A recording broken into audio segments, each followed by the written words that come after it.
Hi guys, welcome back to my channel. Tunihin Zemi Pedia in nam sunga dinga het thei mama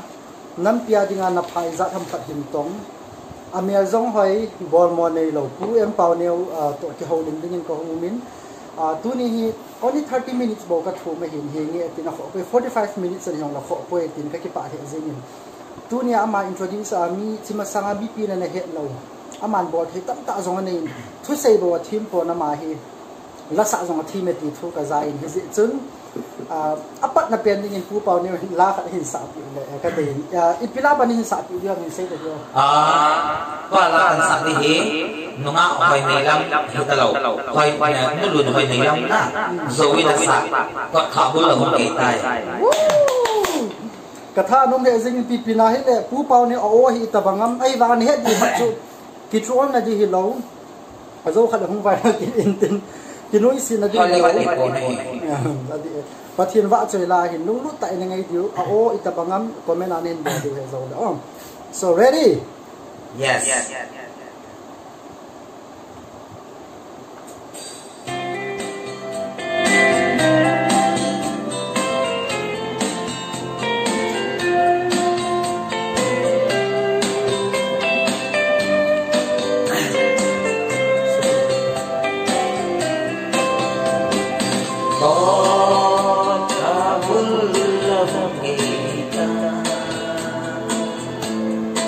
Ikosan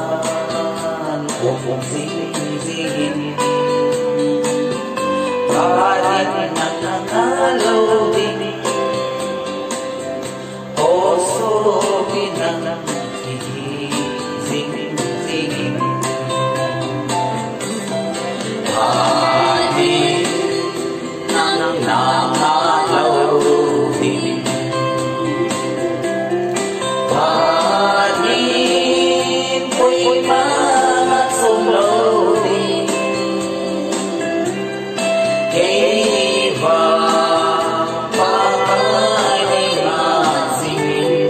Van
van tu na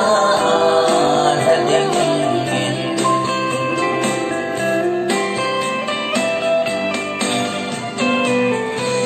you blog sa hi dong let pathian la hi zin isa lo chung pathian ka thei bu pitaw no ki pa pau be se zing bu pau ne khat ne ka thim nam ngày mong chen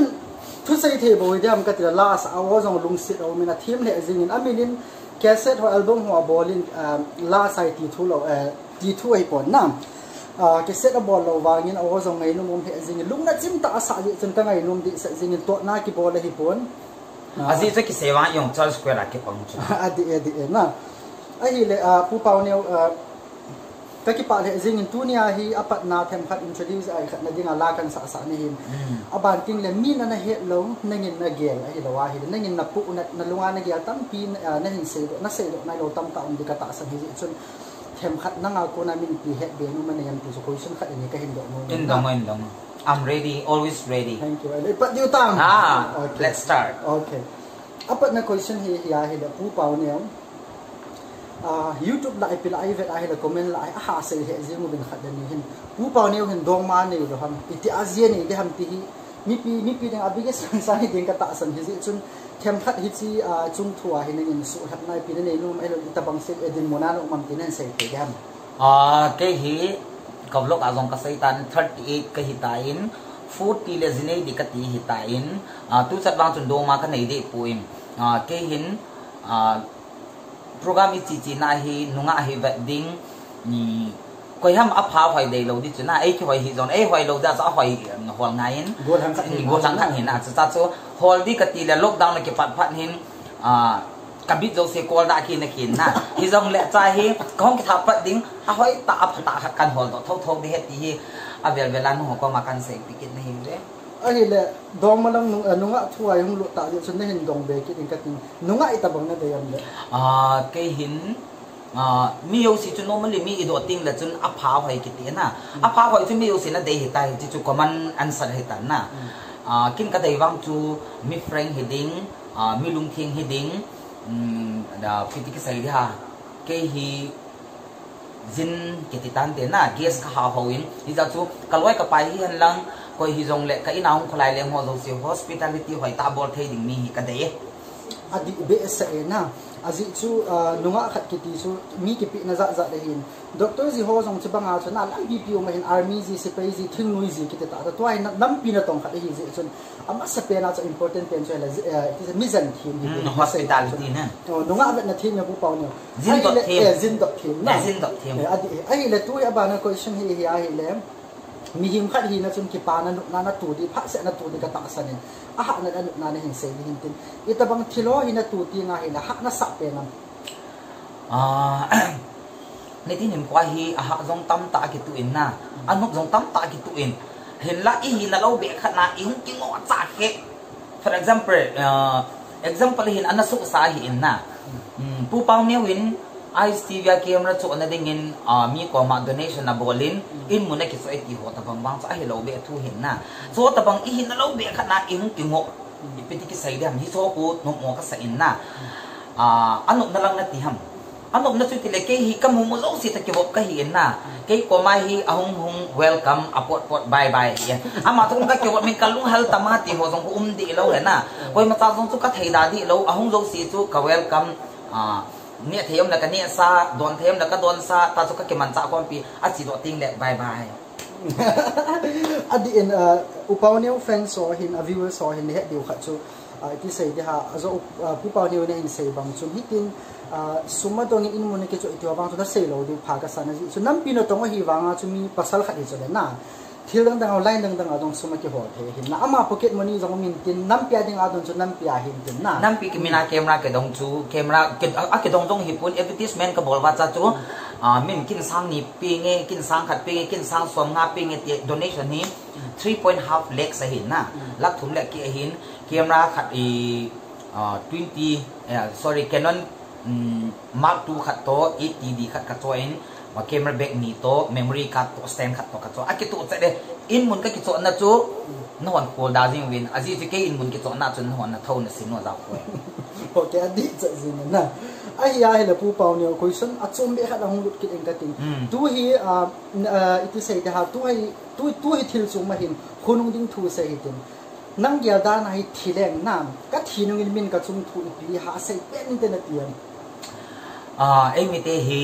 หินเปะนาคิปาจัดลมโลทีนุ่งสังเล็กคิปาสเตฮีเวนนะมีขัดตรงตัวอามิโมขัดกุศลไอ้โดเลจุคำสบายคำขัดตรงตัวทีติงเลนอากิบุยกุลแล้วคนมินพัดใส่เวียตัวมาทุกคำว่ามาทุกคันโคในสวัสดิตบัง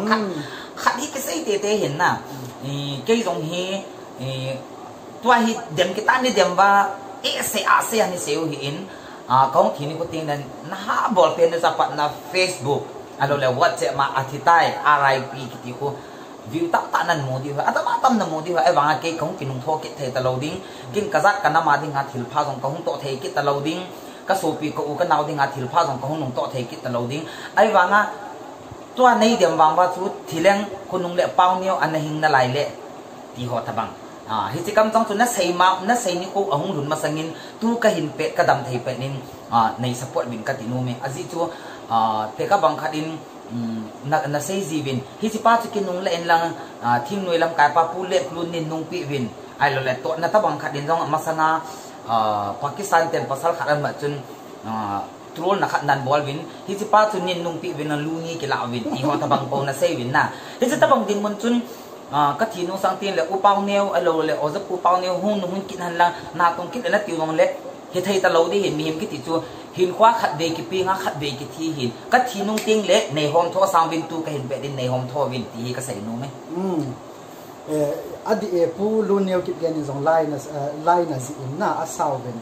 ทีนุ่งกินไงรุดกี่ห้องท่อสามที่หินเป็ดจนตีขัดเป็นทั่วอดีมองเห็นสิบังอาศัยมองเห็นน่าเอาเป็นปูลูเนียวจนเราต้องบางล้านสิบเดือนก็เก็บไปเองก็เก็บไปเอาเนี่ยผู้เปล่าเนี่ยเสียลงช่วยที่พายจะระตัววางให้พัดเสนาสร้าง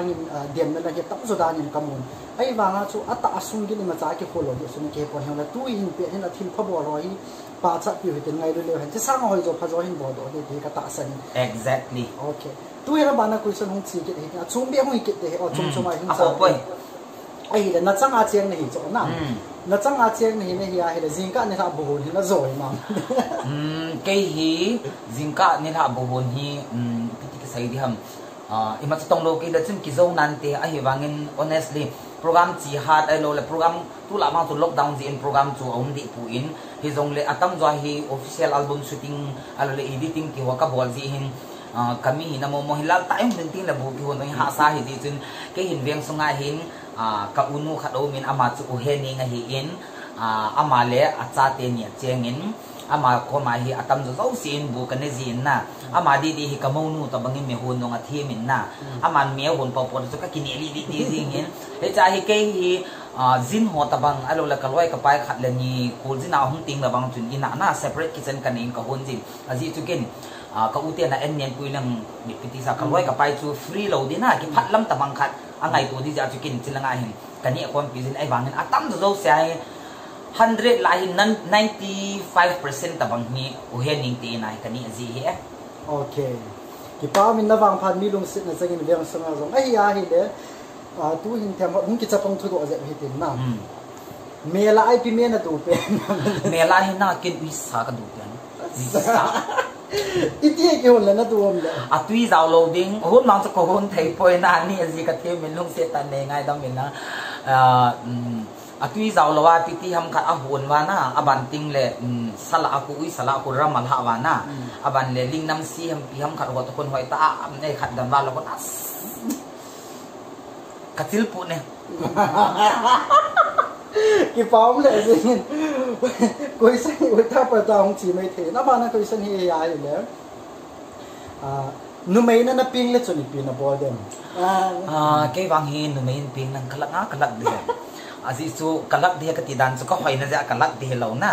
ka bol thai de ka hu ki chi min na ja hi ke wang chu nu mai ping na hil sak ta na 6 inch ho ka bu de na get wa ka si ding de ka chi ding he cha chu tu lai ha chu mi thi lo si chu power of makeup hi tan na pasal ki san ban a ki makeup ala nu me ki so thya hi le tun masih khat bi ga ki vitamin ko ai mo be set lo cho chu nu mai na ping ka ting hilang ichi ta bang din mun hile makeup ka body no se ka ki pi di kana ka sik sang ding contouring ka pi ding aban ting na ka sam hilang ka khoi sau te thai ka le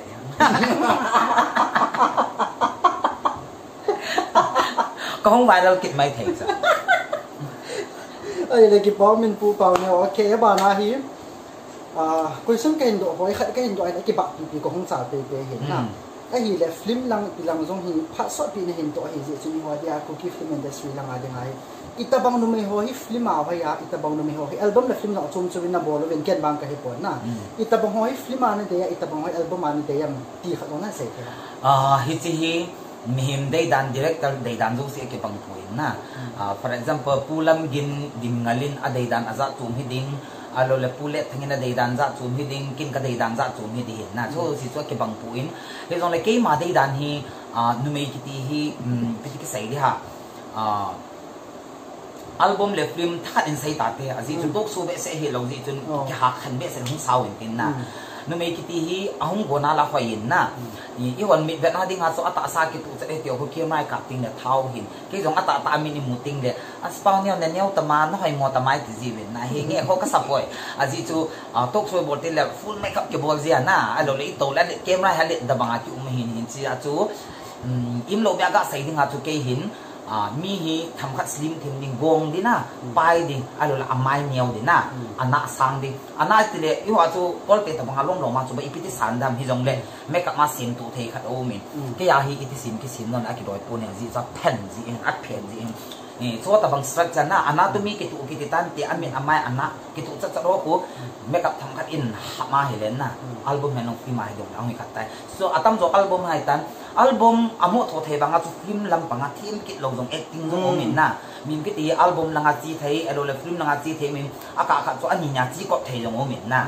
season ge chu he ke ma de dan ka sai na ki pau ene pu pau ne sei num khat kan en chi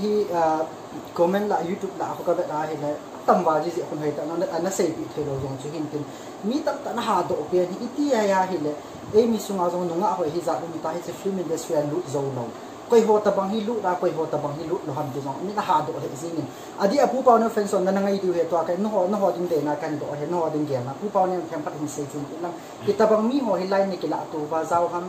elo iti ti na bol ham ti hin sei hi chi hi ken nong ka vlog aka sei tan aji chu hi ho hi film industry nei lo te hi win film album thwa koi ma sa ke wa ano puin ke ka hin actor boy chung hin paulin moi nu koi hi jong le i wa chu phai na to di titing le kitong alo la changa di titing le ki a chambo di titing na chang ke bo hi na professional line a ki nei thei lo hi ja hi ki ba na thaya a hi lo ja hi ame phai ta ho ko ama la ama hung ki pe do thei lo he ji a to ji chu thil kha chun na bola le na ngin jong na phat chum pi ding na dei na bola hi in to hin tho ho hi a hoi moi ka ti na hi ku in a hoi na chung chun ba ama la ama sacrifice hung hia kazat kanam la le thu hi choice hange tia hung kon do ho bo se hi society adinga hung ki pe do ho hi to a tho ho sa nga jong hi amel hing amel hoi mi ta ta min na abanga to amo hin adi chana sai dinga to epgm tile market om lo ja a tho lo hin na mo jong ko ai mo pu in hin la hi chi hi tu le to album hin tho film hin tho ho hi adang zo si sa ka pa cha na num chu ki ba na the hi lo wanga azat nam ding gel kho na zala ul salung lewa mul kala ai lo le itabang sayong le wan ki khiala ta chu shooting ball wa na izi chun tu ni chan ge ya actor ki te tan te actor actress hi in director hi yong le na isi at lam panga hung lu ho zo si na bon si Kevin ke ma em Paoneo ho ki min ka za na salam ka hin piso ke yu ve okay agil he zingin ti pau min tu hin abana kan do nung ki ya he le adang dang talk show like dang ana sei ji tan hi ken nangin na sei de ka dei za kan do de hin tin na hin khu hi nak ma hin khu na ni op tu din mun chan hi jong le thu sima film a tho de ke tin a film hi thu sim ne hi pi na ha den biopic ti ran tan tin na biopic chu hi jong le na ga sei dinga iti sei ga ham ma hin na ga sei dinga mi film mi hin khu like Mary ko ma hi le Priyanka Chopra thi dang dang ka ti na hi pon drama hi ta film hi ta da biopic ang chong hi nan tin hi le na dei tu mo mong khat pi hat na ki sa mo mo le ke man ka dei tu mo hi hi le pi ka sai ni mo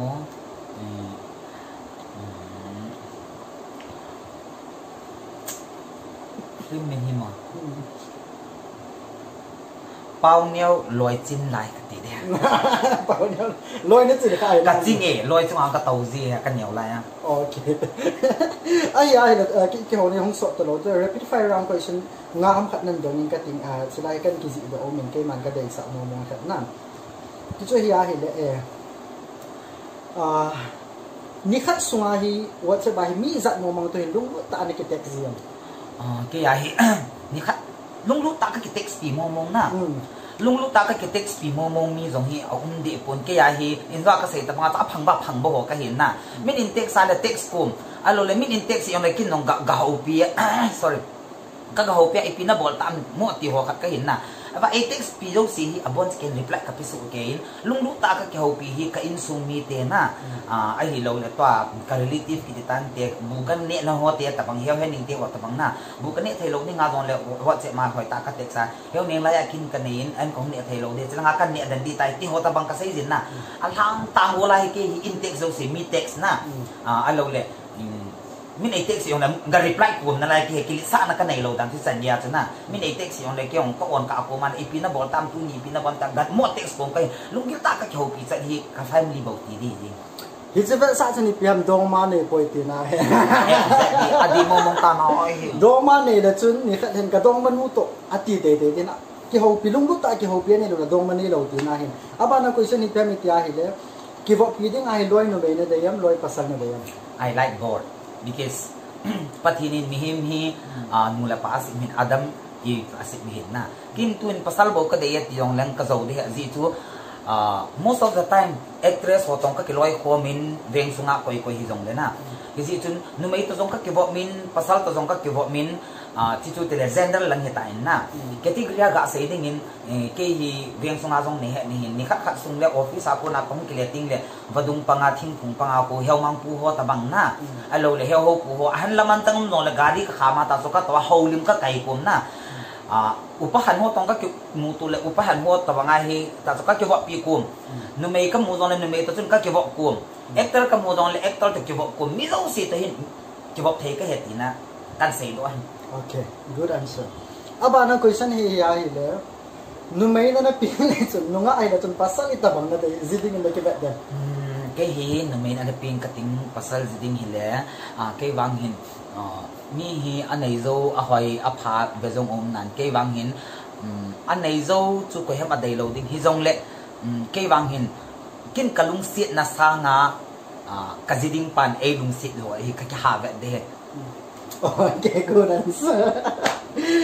le ke pao min pu pao ni kyong ne che na lam hui tan tin a hi le a phat thuin thir kha che na khat thir khat bol lo hi tin anal ta khat bol lo hi tin gpm mi tia hin aman ke thui le do ding tu pe ta hi nam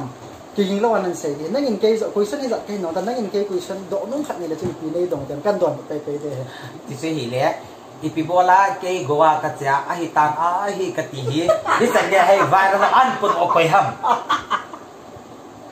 nei nga ti ta ne hi ja chu ke goa bi cha ka cha a hi tan a hi nei nga pi tan ne ke te wa hi ke a ko na hi pu in jemi pedia ko na hi ti ka sai no ma hi hi je chun nang in thu tam ta nei dong tan a hi le jemi pedia hi tu sang ge subscriber izat na ne ya na thil bol ho te hin na lung he hinam to ki pa min pu pa ni thu dang dang nei do sa ngin che nei do spa ki pa the jing in ke ma ti sei tham ka ki va choi na jong hi di pon hi jong le nin do ta wang la chon a hi ti wa to zo la sel ne che ne la kan hab di hin ti chi youtube channel hi min a bol nai ta ka bol jong hi pon da sei ding in khat ve ki ho jong ka hin sei ta in ti sei de ha cooking lang chi youtube a ho traditional lang cooking recipe ti ho hi aum khalo lai hi ke ka ki pa ai mi su hin na first na hin lai first ka hi na ban ting le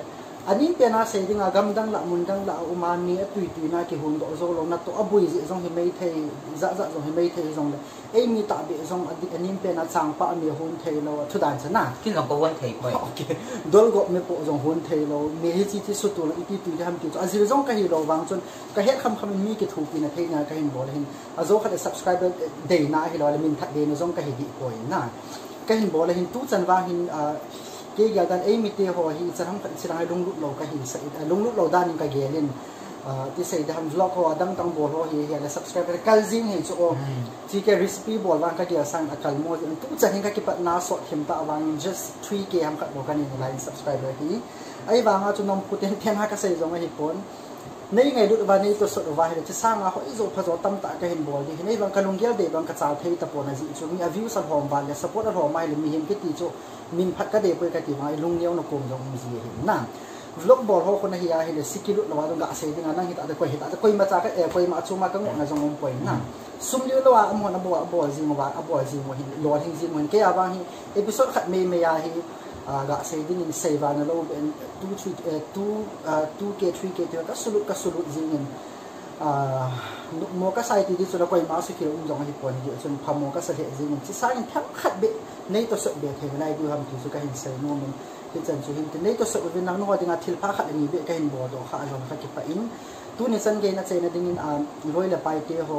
alang episode in sponsor ai bo pi jong ni khat ni hong om tan ka ki pa he ji na mo chu ma jong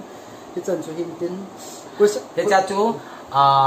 ichi zemi pedia kiti hi first ever cookie tia dinga hi recipe masape na hi na ni na cha bol la nga hi koi matan nei luhan adam ho chu lekyon video ko ka ba kamo lam ho po hi na ji chun zemi pedia channel hi na subscribe ma le ke te ni hi ka in very close hi na ke daily activities ho dong nei muji ji di hi ji chun zemi pedia channel long hi share like and subscribe and bol pi win lang hi ja chu nang lon na views akal na ding hakin long moi mu ha ma hi le kan sotop nahi ka ki pa ta na ai nei nga pi ta nya ka na de kum kala in chi ka wa to noi hi ki pa le jing in next episode de hin ve nu mum ta thil dang zong ka hin bol de hin hi je chun tu nya ding hi chan na nga ho tin pu Paoneo chung a ve ding ki pa thu se zo lo ka hin phongin lung si tan ki survival protein ki troll protein hi chan hin na ta anang atang ka tia